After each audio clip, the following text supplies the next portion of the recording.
Bismillahirrahmanirrahim. Good evening. Assalamu alaikum. You're watching Sports Extra. I'm Ahmed Nawaz. Tonight we're going to start off with cricket, and in cricket we're going to be talking about particular things indeed, but starting off with the West Indies team that has arrived in Pakistan for a 3-match T20 series that begins on the 13th of this month, 13th, 14th, and then on 16th, the 3 T20s that take place at the National Stadium in Karachi. Then, of course, a 3-match one-day series also in Karachi, and this whole tour will be completed in Karachi, and then West Indies will be returning home. For Pakistan, as far as the squad is concerned, the team has arrived back after a successful tour to Bangladesh, 3 T20s and 2 test matches they won, clean swept the series on a positive note, were unbeaten. But at the same time, Babar Azam, the captain, was very cautious in his approach, where he said that he wants to try some youngsters, and therefore he talked to the seniors to go on rest. That's what is being called. Shoaib Malik, Mohammad Hafiz, Imad Wasim, Hassan Ali have been put on rest, including there is no Sarfaraz Ahmed as well. And they've opted to go with some youngsters as well, try new combinations. Mohammad Hasnain has been included in the side once again. But still, there are some things that we need to talk about. We'll be talking about them in detail, because the fact is that this is a series where Pakistan can build some momentum, build a team, because remember, just a couple of months before we had a T20 World Cup, and now, after about 8-9 months, they'll be going to Australia to play the T20 World Cup again. So Australian conditions are different. I think it's about time that they realize and recognize, identify players for that specific format, for specific conditions in Australia, and take players who can be good in those conditions. Nobody who could, who feels like a burden on the team, or who himself does not fit into the side. That would be injustice to that guy as well. So for example, if somebody's not good on the short ball, you take him on the tour and then he doesn't perform, then his career is on the line as well. So please don't do that. So I think that's the real time now that we will see Pakistan can make some experiments. After that, we'll be talking about the Ashes, spectacular form of Test cricket. Australia dominated the first 2 days, but England have managed to stage some sort of a comeback. It has been David Malan and Joe Root who have fought to about 220 for 2 at stumps. England now trail by 58 runs. Australia were bowled out for 425 in their first inning. Travis Head was the top scorer on 152 runs, followed by David Warner, who scored 94. And after, the Ashes is always important, because we've been talking about the fact that England is a very weak England. They're having injury troubles now with the Ben Stokes. If you look at their bowling lineup, Ollie Robinson and Mark Wood, and also Chris Wokes, and then Jack Leach have been overworked now, and because Stokes is not there, so that means that Joe Root's got to fill in. They've got to get some overs probably from Malan or somebody else. They need bowlers to bowl over here as well, because Australia is looking solid. It's the third day is now gone, so 2 days Australia will be trying to go for the kill, but England need to make as many runs as they can defend, because Australia has been playing at a very strong run rate. So I will be discussing the run rate particularly tonight. And after that, we'll be moving on to football, and in football we'll have the Premier League. In Premier League, we'll be discussing about the fact that Spurs and Brighton game was called off. 13 COVID positive cases were reported at Spurs, and clubs returned to emergency COVID measures. Gerrard's return to Anfield will also face Liverpool with Aston Villa as well. So we'll be discussing all about that in tonight's show. Time now to introduce our guest in studio. First of all, we've been joined by Sabir Hussain, who's a cricket expert. Assalamu alaikum. Walaikum assalam. How are you, sir? Absolutely fine, thank you. We also have been joined by senior sports journalist and anchor Ghaffar. Assalamu alaikum, Abdul Ghaffar. How are you? Walaikum assalam. Thank you for having me. Good to have you on the show as well. We'll continue with our guests right after this short break. Stay tuned.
Right, we're back with Sports Extra, and now time to take discussions towards our guests as well. Sabir, West Indies coming to Pakistan, it's a good sign always when international cricket is being played at your own home soil. But like I said, this can be a series where Pakistan needs to eliminate fear of losing and try to at least try some experiments. First of all, we would like to, thanks to West Indian Cricket Board, because they have sent their team. It's a wonderful opportunity for youngsters of West Indies as well, and also for Pakistan. Yes, it will be an interesting series for both teams, for Pakistan and West Indies. Pakistan basically needs to try some youngsters, because we have seen a couple of performances in T20 World Cup recently concluded in UAE. We have seen Fakhar Zaman basically perform, Mohammad Rizwan, Babar Azam. But now, this is opportunity for Haider Ali, because Mohammad Hafiz, Shoaib Malik and Imad Wasim as well, Hassan Ali, Sarfaraz, I don't know, are dropped or arrested. But the rest of the players are basically rested for this series. I would like to see Iftikhar basically selected because of his domestic performance. He's a wonderful talent. He has performed before in Australia and against Australia in T20s under the captaincy of Babar Azam. But now I would like to see Haider Ali to perform, because middle order, basically we have a new middle order. Fakhar Zaman already performed in Bangladesh as well. But Haider Ali and Iftikhar Ahmed, both of them basically need to perform really well, because Shoaib Malik and Mohammad Hafiz also, they are rested basically, they're not dropped. So middle order will be struggling. You are playing in home conditions. It's a wonderful opportunity for youngsters, especially to play, in their home conditions. And in bowling department, Mohammad Hasnain's additions, I would like to, see he basically performs. And Mohammad Wasim Jr. and Shanwaz Dahani. Everybody's talking about Shanwaz Dahani. He's a wonderful talent from Sindh, Larkana especially. Very animated. Yeah, he you must be very proud of him. Absolutely, a wonderful moment for I have discussed so many times in the young players of Larkana, and our Sindhi language. And everybody, is looking after Shanwaz Dahani. He's a wonderful talent. So, he's basically nowadays he's a role model for youngsters. It's a wonderful opportunity for Sindh province as well. But now, Mohammad Hasnain, Shanwaz Dahani, Mohammad Wasim Jr., because all three have to perform. Shaheen Shah Afridi is a wonderful, bowler. Because you mentioned this fact, and it just amazes me, the talent that not just Larkana but Sindh possesses. Yeah. So go ahead, go give all that talent a message in Sindhi right now. What would you like to say to the talent that is watching us right now? We have so much good batsmen as well. We have Mujahid from Larkana. I used to see when I used to play in Larkana cricket stadium. So we used to see so much great talent, batsmen as well. There is a kind of Shanwaz Dahani is a wonderful talent. Basically, he never seen a gym kind of a swimming pool as well. Yes. But the natural talent of Sindh, basically very foodie loving people as well. Very he can bowl really very fast in his young age. But I would like to see some more talent should be coming from Balochistan as well. Yes, that's why we talk about specific places where we can develop centers that can really work for Pakistan, and give us those crucial elements of finding new talent there as well, and also grooming them at the same time. Ghaffar, your thoughts on the West Indies series? There's been a lot of talk where the captain Babar Azam has demanded that he wants to try some new combinations, wants to rest a couple of people.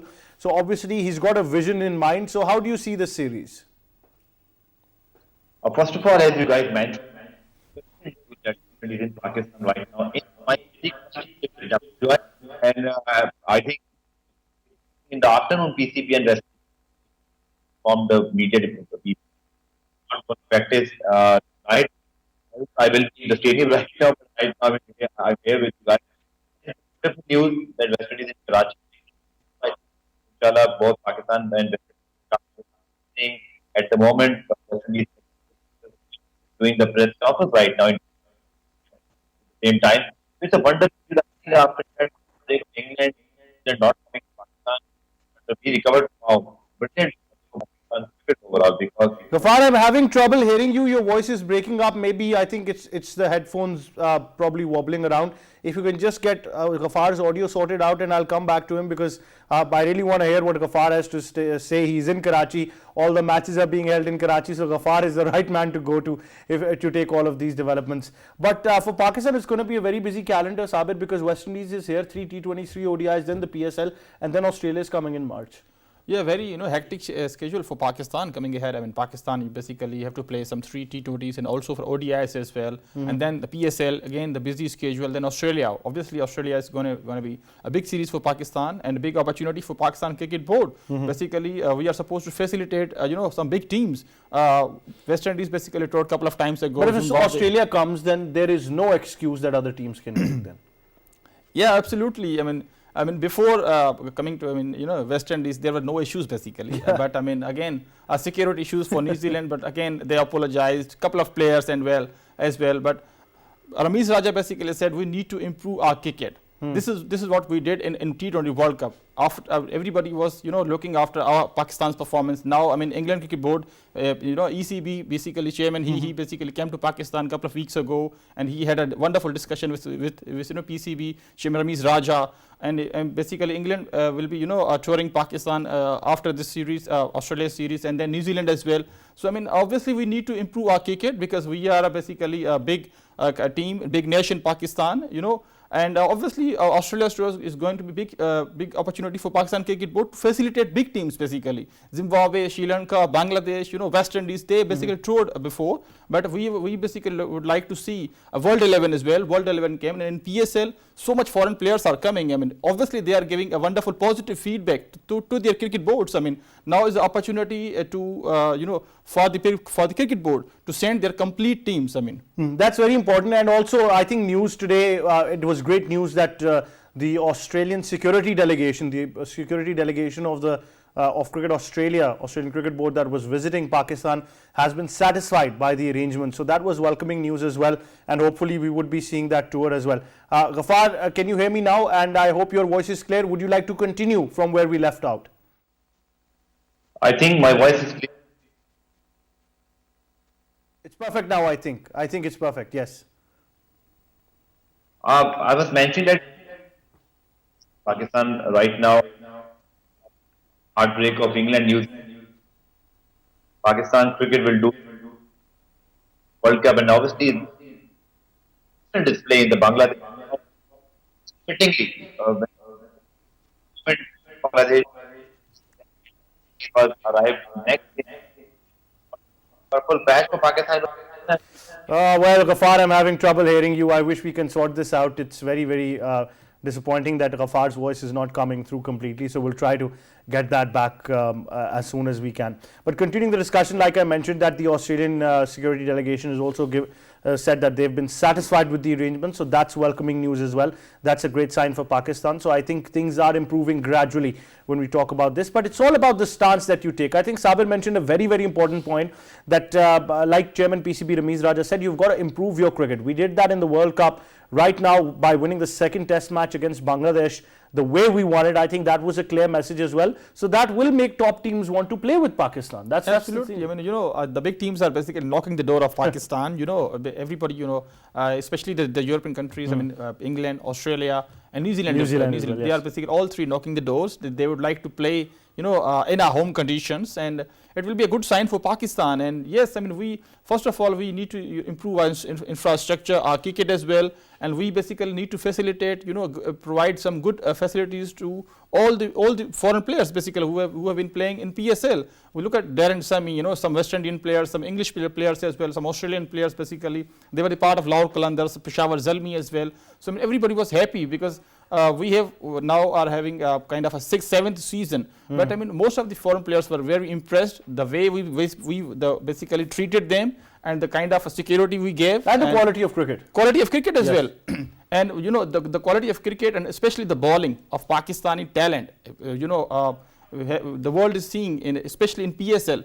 It's heads off to Pakistani young talent, especially in fast bowling department. Everybody is appreciating, whether you are an English commentator or an Australian commentator as well. Even the Indians are basically appreciating the quality of cricket played in PSL, especially. That's very true. Even in the Ashes today, there was a talk about Babar Azam in the commentary box. So I think that further signifies what we're talking about. Ghaffar, you were looking very, very handsome, mashallah. But now we're going to be hearing your voice, so we've cut down on that video so we can hear you. What would you like to say?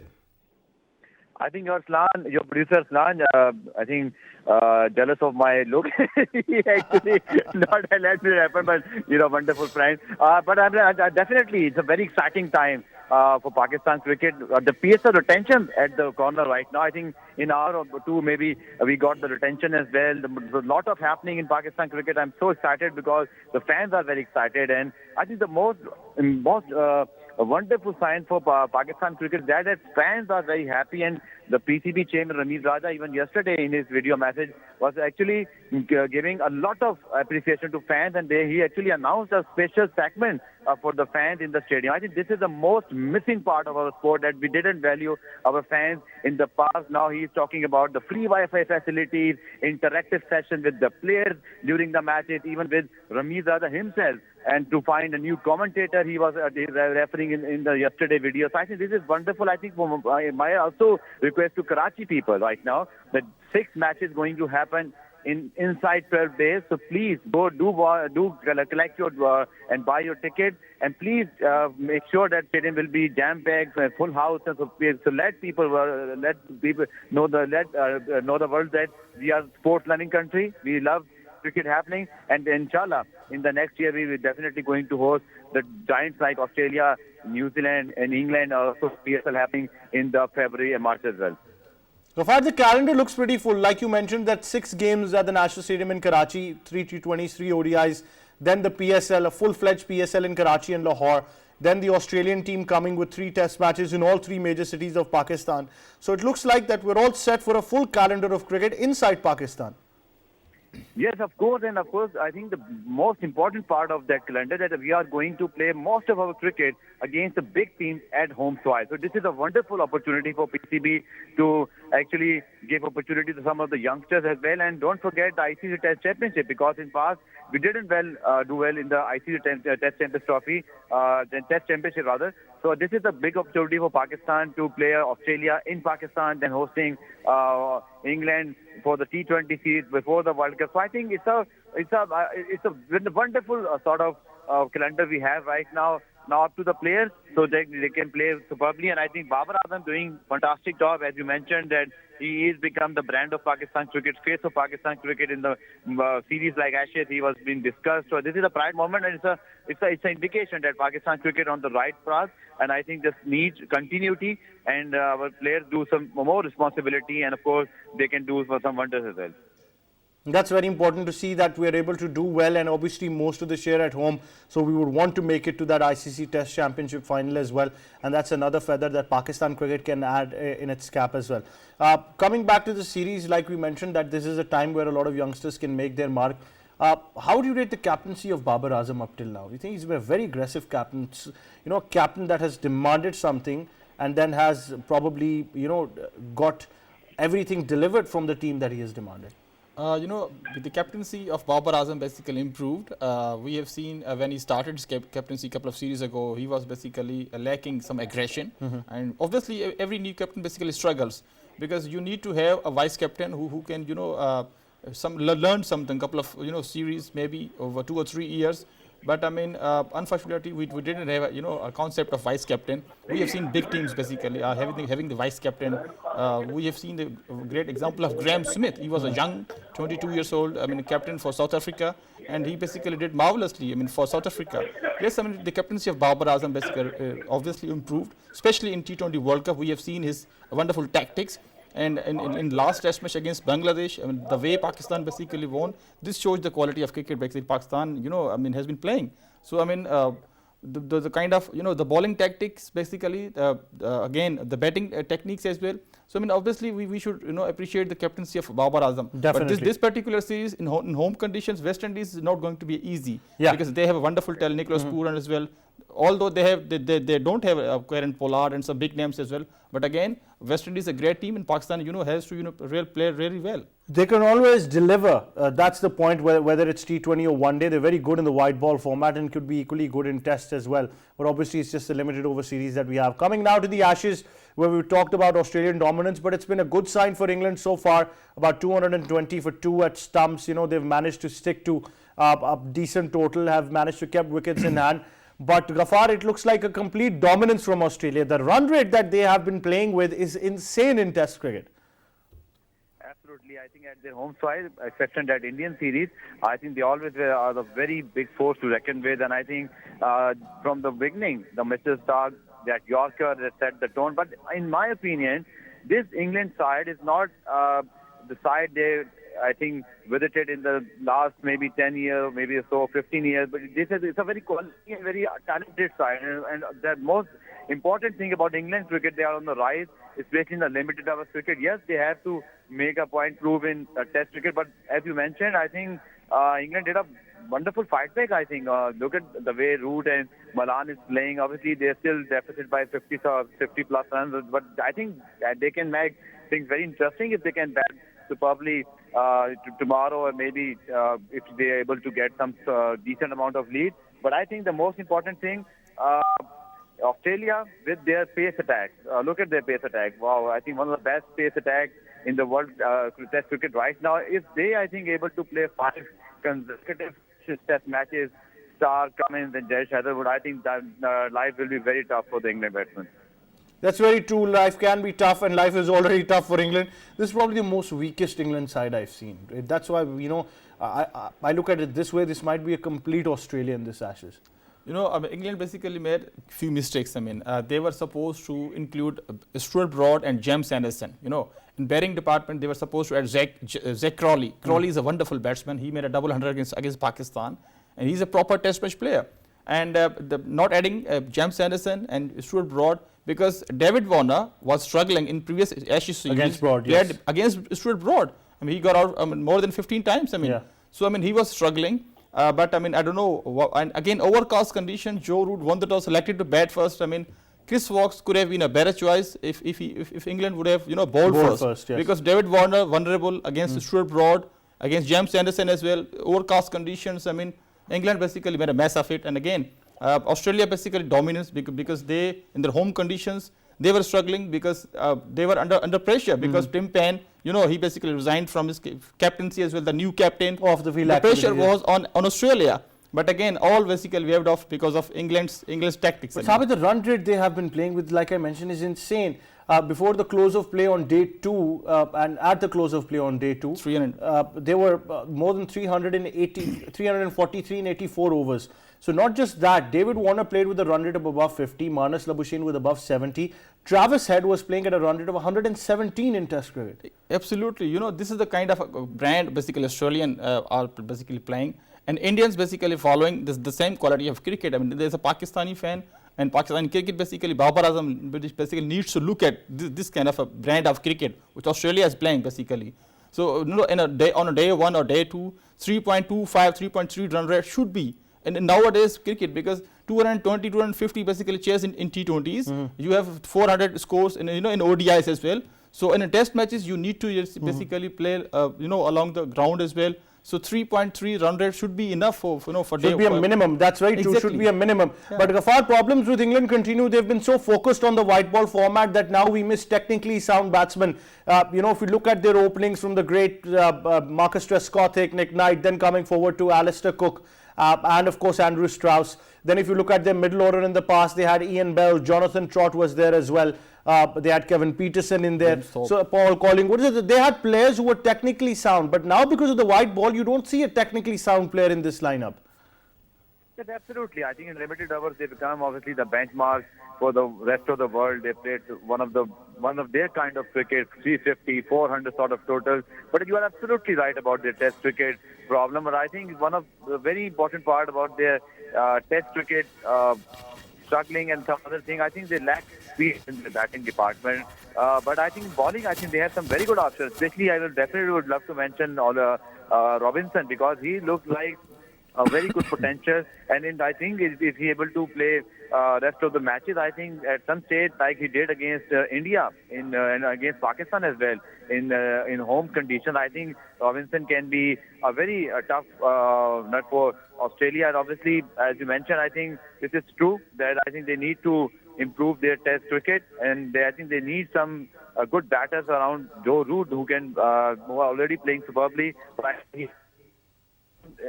at the moment, this partnership looks solid.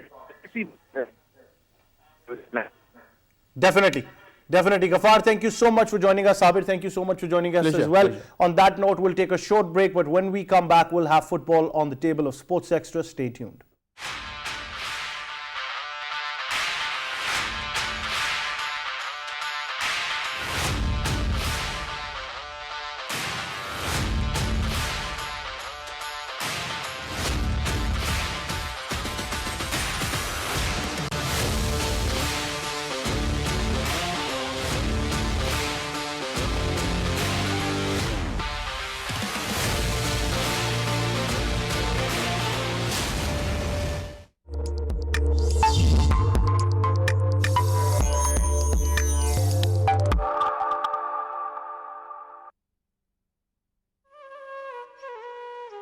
Passion for polo will be the highest on the world's highest polo ground.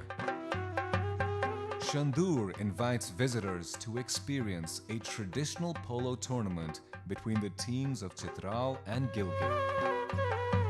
The tournament is held on Chandur Pass, the highest polo ground in the world, at 3,700 meters above sea level. The first time a polo tournament took place on the Chandur Pass was in 1936. It is a place unique and exotic in itself, surrounded by some of the most spectacular mountain scenery in the world. The event marks the annual rivalry between the teams of Chitral and Gilgit. The polo tournament has some added attractions for the visitors: trout fishing at the nearby streams and lakes, and a festival of folk dances and music of northern Pakistan. The event in itself offers a fascinating insight into the lifestyle of the people of this region. Their culture and indigenous customs are a delight to behold for the visitors. Crystal clear lakes, snow-covered mountains, alpine flowers, and vast stretches of green grass are added attractions. Fairs and festivals of Pakistan.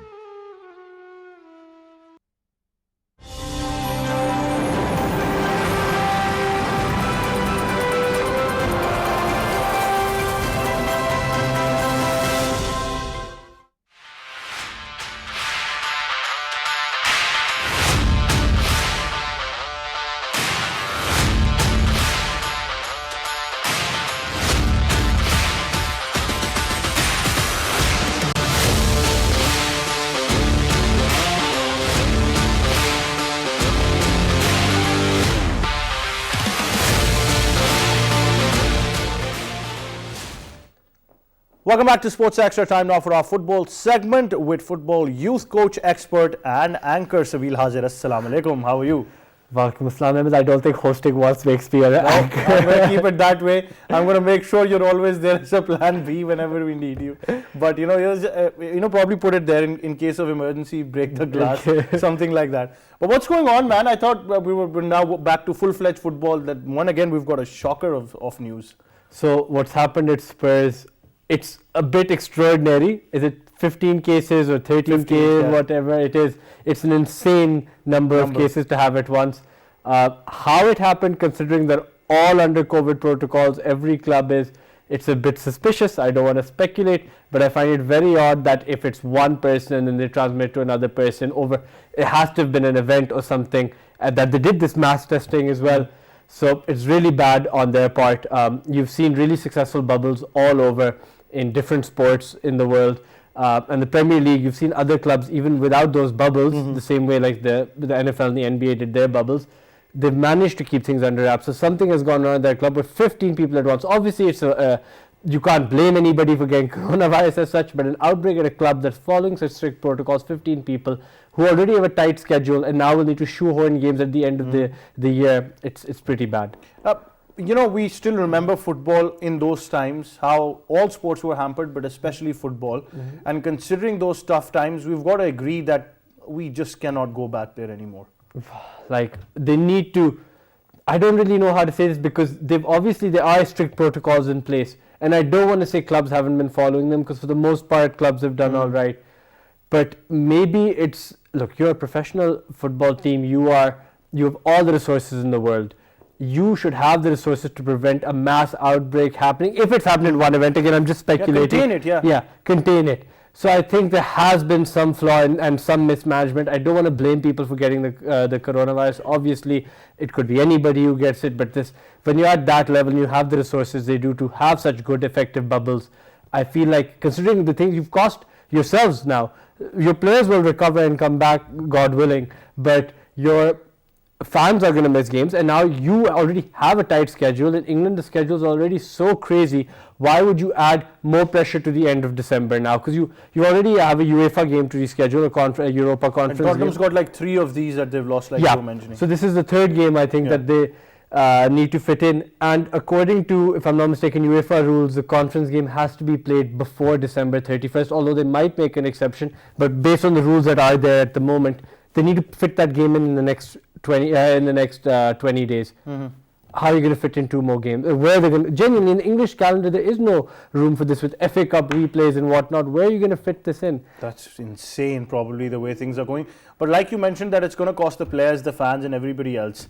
We've got to realize that football is so much more, and it means so much more to the people who earn their livelihood. Because in the last time when an outbreak happened, we saw people losing their jobs because football was not being played. Yeah, so definitely when you're a club that size, a lot of people depend on you. Yes, you have people who depend on you for entertainment and things, but let's not forget it's a business as well. We can't forget with how commercial football's become, but there are people who depend on this job. They have jobs, they have livelihoods, and it comes from the club. So if the club makes a loss, it's often the people at the bottom who get let go first, right? The players and the big management staff and your coaches, they're not really going to be let go, right? So if there needs to be financial rearranging, it'll often be the fans who have to pay more, or it's the people at the lower rung of the ladder. So yes, right now it's an outbreak, and at this stage they finally contained it, but tomorrow it could be even a massive thing which prevents your club from playing for a month. You might have such a bad outbreak, God forbid, but you could, right? If you don't take your own protocols of your own league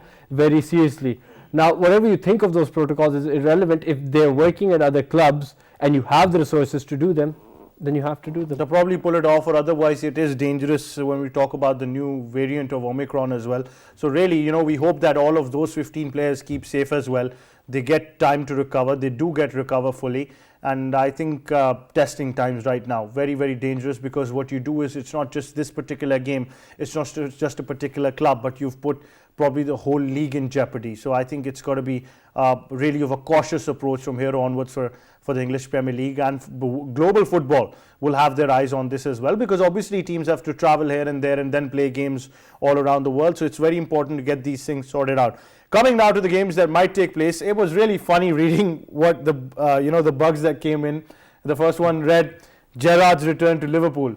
And then, if you're a Liverpool fan and you're like, what's going on? And then you write, Gerrard's Villa is going to be facing Liverpool. That's how it's going to take place.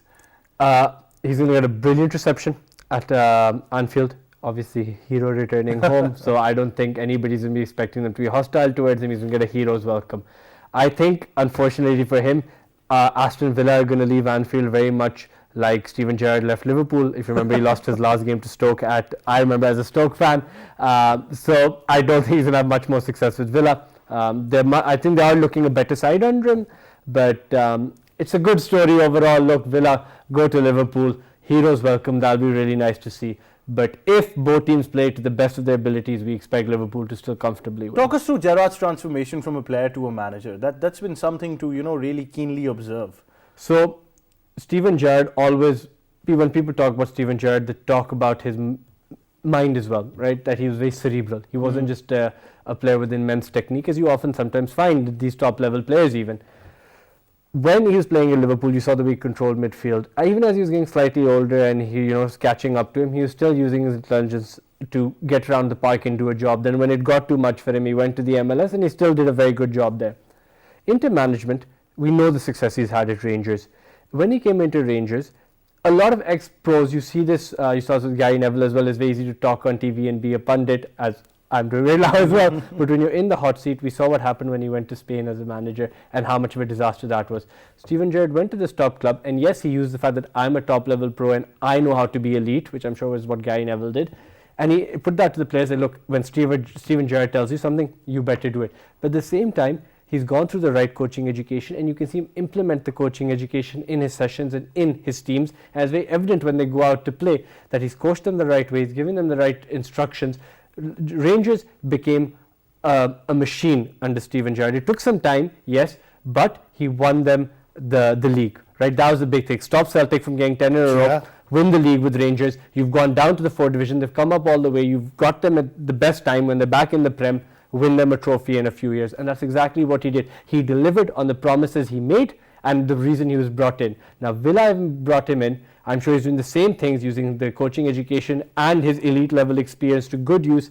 And I don't know what his expectations are at Villa. Obviously, they're not going to be to win the league like at Rangers, but whatever they are, I have full faith that Steven Gerrard will be able to do it. You know, when players of that stature go into managerial duties as well, so the only way for players around them in their club to be successful is probably, you know, one of those funny videos circulating where when you know the quartermaster asks you that how did you become so successful all of a sudden, and you say that, oh, I figured out the secret, it's that I don't have to use my brain. I just have to do as I'm told. So if they had kept on doing what they're told, maybe they can work under managers who have enjoyed a stature in a club.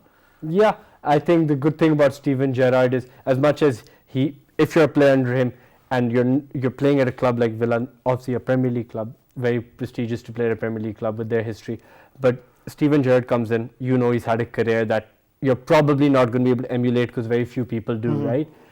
So you're going to listen to what he says. Just blankly listen. That what he says is gospel, and that's what I'm going to do. Unless he knows the opposition now. Yeah, he knows. Yeah, but ultimately, I think if they listen to him as a coach as well, and they actually think about what he does, don't just listen and do the instructions. Think about it. They'll actually learn more that way, because they'll be like, well, why is he telling me this, and why am I doing this? And why did he have success doing it? And when you start doing that as a player, you go a lot further. If you practice something 1,000 times and you don't think, it's better if you just practice it 100 times and you think through every practice. And I'm sure that's what the players, when you've got a player like Steven Gerrard come into the club, you're just trying to take in as much information as possible. But even if there's a 1.1 or 0.1 something of a chance that Villa do something special at Anfield, I mean, that would probably be insane from both Gerrard's point of view, for Liverpool's point of view, and also for Aston Villa's point of view. I think for Liverpool it will genuinely be insane, because right now they're what, a point away from City in the league, so they definitely do not want anything less than a win, because even a draw isn't good enough. Villa under Steven Gerrard will be going there to win. Steven Gerrard, even with Rangers, while his team before the championship season as well, before they won the league, they were still setting up to go and beat teams. Even Celtic, they were going to Celtic, and you could see the old firm derbies were getting closer and closer and closer till they actually started winning them, right?